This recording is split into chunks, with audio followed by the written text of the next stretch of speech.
আসসালামু আলাইকুম। আমরা এখন পিকনিক করছি। এই যে আমাদের শাহিন ভাই, তিনি আপনার কিছু অভিজ্ঞতা বলেন, আপনার অনুভূতিটা কেমন? অনুভূতি, এখন আমরা নামাজ পড়ে এসেছি, আল্লাহর নাম নিয়ে খাওয়া শুরু করব।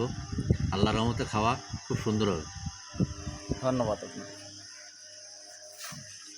চাচা, আপনার কি অনুভূতি কেমন? আলহামদুলিল্লাহ, শুক্রবারের দিন আল্লাহ জামা হয়েছে, যথেষ্ট লাখ লাখ শুক্রিয়া।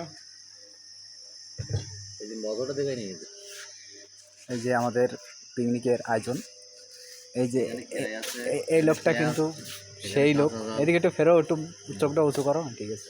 এখানে দই, এখানে আমরা প্রথমে আমাদের ডিমের আইটেম, পোলাওয়ার ভাত, আর আছে গরুর মাংস, এখানে আছে সালাদ, এখানে মোজো, আর লাস্ট পর্যায়ে আমরা আমাদের একজন থেকে ওটা বলতে পারেন টক দই নিয়ে আসছি আমরা, টক দই, টক মিষ্টি দই।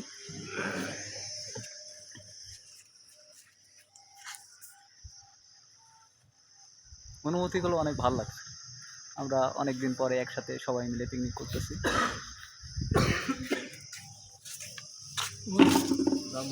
ময়লা ওই ফেলছে দিল্লি। সেলিম ভাই, তোমার অনুভূতি কেমন?